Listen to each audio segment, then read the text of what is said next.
ce geste de toi viendra mon secours.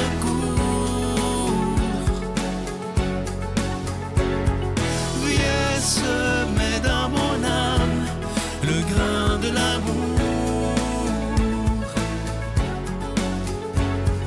Je traverse un désert et je meurs de soif.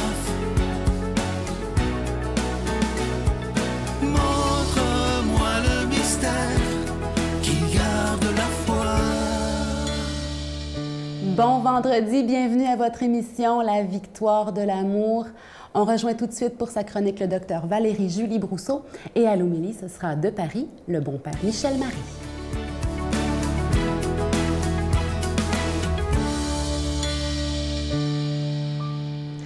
Bonjour, ici Dr Valérie-Julie Brousseau avec la chronique Nomade du désert. Nous sommes dans ce temps de l'Avent et comme je vous propose un Noël missionnaire cette année. Et aujourd'hui, j'ai envie de vous parler de l'étoile. On parle de l'étoile dans les contes de Noël comme ce qui a été le signe qui a dirigé des astronomes, des étrangers de différents pays vers la crèche.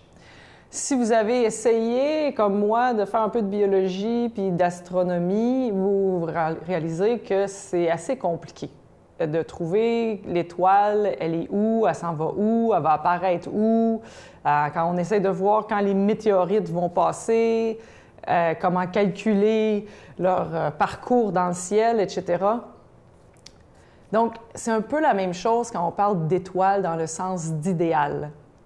Quand on a un idéal en tant que chrétien, on sait que c'est compliqué. Les chrétiens appellent l'idéal ultime la sainteté. Et pour ça, il n'y a pas de recette magique, mais il y a beaucoup d'espèces de règles ou d'idées qu'on peut avoir de comment est-ce qu'on pourrait calculer, comment est-ce qu'on pourrait augmenter notre propre sainteté, parce que, en fait, des fois, malheureusement, ce qu'on pense, c'est qu'il faut que nous, on devienne une étoile parce qu'on est chrétien, puis qu'on est bon pensant, puis bon chrétien, bon pratiquant. En tant que chrétien, ce qui nous est demandé, c'est vraiment de faire de notre mieux, de savoir reconnaître l'étoile. C'est en la reconnaissant qu'on va pouvoir le devenir. C'est pas en s'efforçant à tour de bras d'être resplendissant puis de dire « nous, on est chrétiens, on a toutes les solutions, on a toujours raison ». C'est pas comme ça que ça fonctionne. Vous écoutez le hockey comme moi, l'étoile du match, là, c'est pas lui qui dit « hey, c'est moi qui étais le meilleur joueur de la game ». Non, non, non. C'est toute l'équipe. C'est tous les gens qui ont participé au jeu cette soirée-là qui vont dire « tel joueur, là, c'est lui le joueur étoile de la soirée. C'est lui le joueur d'étoile du match ». Ça part de quoi, cette reconnaissance-là? Ça part d'un témoignage, pas de ce que lui, il pense de lui-même, mais de ce qu'il connaît du match, de la job qu'il a à faire en tant que joueur de hockey, et de la reconnaissance des autres, de dire « hey, il a fait vraiment un travail extraordinaire en tant que joueur ce soir ». Notre rôle, comme pour nous, en tant que chrétiens, c'est de savoir reconnaître les étoiles. Et les étoiles ne sont pas tous chrétiennes. Il y a des étoiles dans le ciel pour toutes les religions, puis il y en a de toutes les sortes, de toutes les couleurs. Après ça, cette étoile-là qui correspond à ce que je veux suivre, si j'arrive à bien la saisir puis à m'en nourrir, donc à me nourrir de moi, ma foi chrétienne, ce qui m'appartient à moi, peut-être un jour, il y aura quelqu'un qui me dira qu'il pense que je suis une étoile pour lui. Alors, il ne suffit pas de m'enfler la tête, mais toujours pointer à quelqu'un d'autre. L'étoile n'est pas là pour elle-même. Jamais. L'étoile du match est là pour que l'équipe gagne le match. L'étoile chrétienne ou l'étoile musulmane ou l'étoile non-croyante ou bouddhiste, peu importe, est là pour aider les gens à grandir, à reconnaître le bien, à ce qu'il y a devant qui peut faire grandir l'homme. Notre Père qui es aux cieux, que ton nom soit sanctifié, que ton règne vienne, que ta volonté soit faite sur la terre comme au ciel. Donne-nous aujourd'hui notre pain de ce jour. Pardonne-nous nos offenses, comme nous pardonnons aussi à ceux qui nous ont offensés. Et ne nous laisse pas entrer en tentation, mais délivre-nous du mal, car c'est à toi qu'appartiennent le règne, la puissance et la gloire pour les siècles des siècles. Amen. Mon Père, je m'abandonne à toi. Fais de moi ce qu'il te plaira. Quoi que tu fasses de moi, je te remercie. Je suis prête à tout, j'accepte tout, pourvu que ta volonté se fasse en moi, en toutes les créatures. Je ne désire rien d'autre, mon Dieu. Je remets mon âme entre tes mains. Je te la donne, mon Dieu, avec tout l'amour de mon cœur, parce que je t'aime, et que ce m'est un besoin d'amour de me donner, de me remettre entre tes mains, sans mesure, avec une infinie confiance, car tu es mon Père. Je suis tellement content de vous parler de ce magnifique cadeau du mois de décembre, un beau cadeau de Noël qu'on peut se faire ou faire à quelqu'un d'autre. Alors, c'est le pendentif de la Vierge Marie consolatrice. Il est en acier inoxydable, gravé au laser et orné de petits zircons. Ce pendentif, il est déjà béni et à votre demande, la chaîne est incluse. Je vous rappelle que vous le recevrez avec un don de 25 $ et si vous en voulez deux, avec un don de 40 $. Merci de votre offrande spéciale de Noël en ce mois de décembre 2021. Et comme je vous le disais la semaine dernière, merci de donner des moyens au bien. On regarde l'état de la planète et on voit bien que le mal a tous les moyens nécessaires pour faire ses affaires. Mais nous, il nous faut se donner des moyens pour que le bien puisse se faire entendre. Je vous donne l'adresse, la Victoire de l'Amour, case postale 120, succursale Boucherville à Boucherville, le J4B5E6, je vous la redonne, la Victoire de l'Amour, case postale 120, succursale Boucherville à Boucherville, le J4B5E6. Également par téléphone, par carte de crédit du lundi au vendredi de 8h30 à 16h30 dans le 514-523-4433, 523-4433 ou sans frais le 1-888-811-9291, 1-888-811-9291 et aussi sur notre site Internet qui est un moyen très sécuritaire, rapide et efficace de faire votre don, le www.lavictoiredelamour.org. Alors, merci de tout cœur de votre offrande spéciale de Noël en ce mois de décembre. Merci aussi de donner des mains à la Providence et merci de donner des moyens au bien afin qu'il puisse se faire entendre.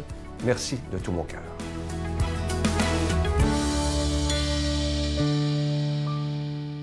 Mon Dieu, donnez-moi la sérénité d'accepter les choses que je ne peux changer, le courage de changer les choses que je peux, et la sagesse d'en connaître la différence. Amen.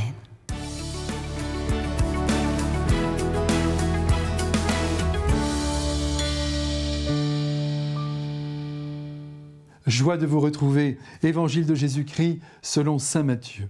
En ce temps-là, Jésus déclarait aux foules « À qui vais-je comparer cette génération ? Elle ressemble à des gamins assis sur les places qui en interpellent d'autres en disant « Nous vous avons joué de la flûte et vous n'avez pas dansé ?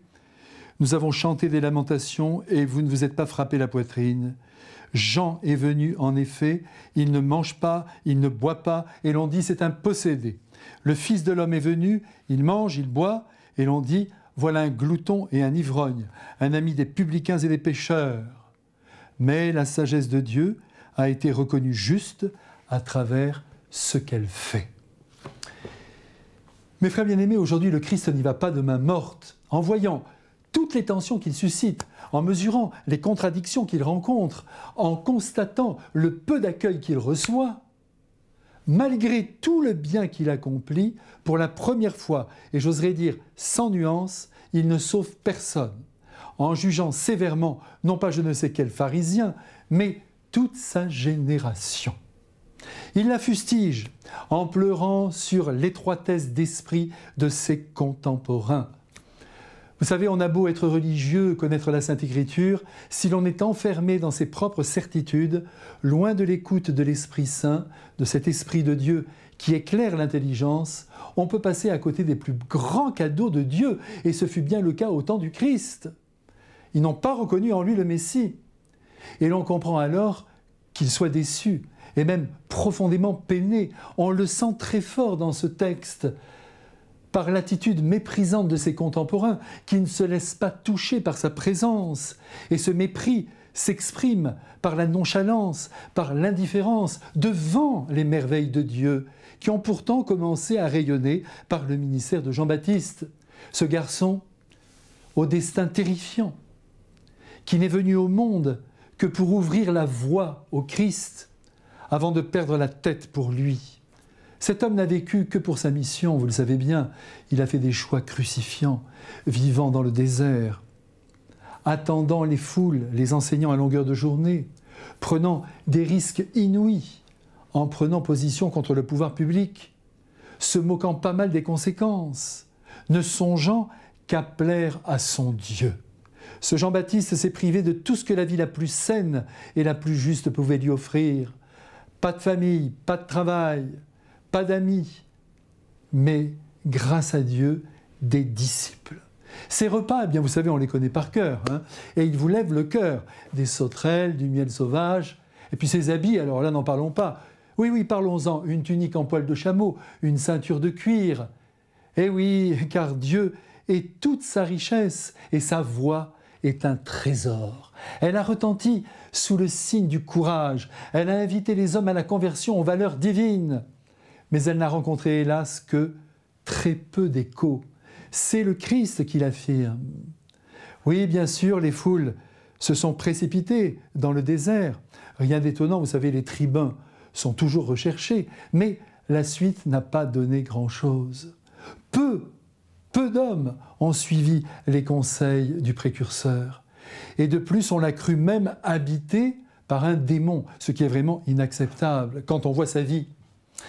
Quand on veut tuer son chien, on dit qu'il a la rage, c'est bien connu. Bon, quant à Jésus, alors là, parce qu'il a partagé le pain et le vin avec les publicains et dialogué avec eux sans les juger, il a été traité de collabo, de glouton, d'ivrogne.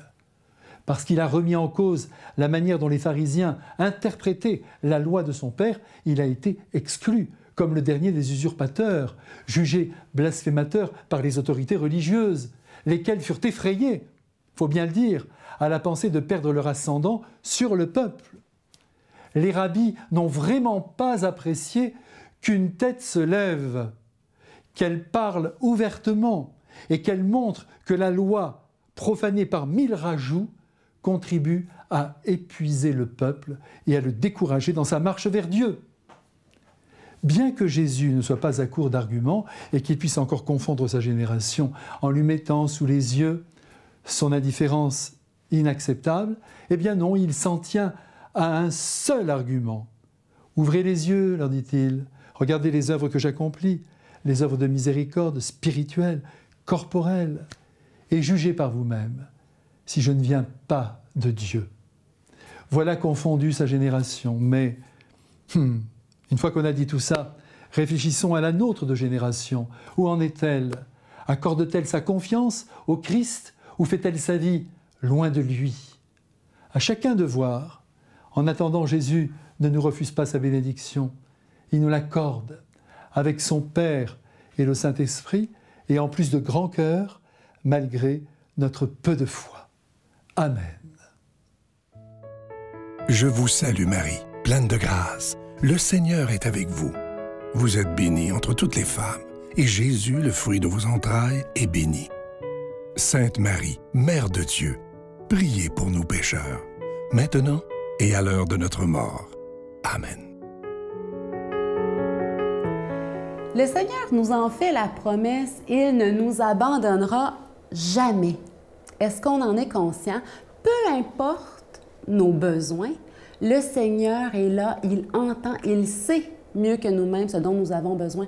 Aujourd'hui, faisons-lui confiance et accueillons les dons qu'il veut nous faire. C'est pas toujours comme on s'en attend, hein, n'est-ce pas? Mais pourtant, le Seigneur est là et il nous abandonnera jamais. C'est sa promesse pour chacun de nous aujourd'hui. Accueillons ce qu'il veut nous donner. Je pense que ça vaut la peine. Bonne journée. Ces gens-là qui ont une richesse de vie, qui ont une expérience, qui ont des choses à nous apprendre. Et qu'on met de côté. Et qu'on met de côté trop souvent. Les enfants oubliés traînent dans les rues sans but et au hasard. Ils ont froid, ils ont faim, ils sont presque nus.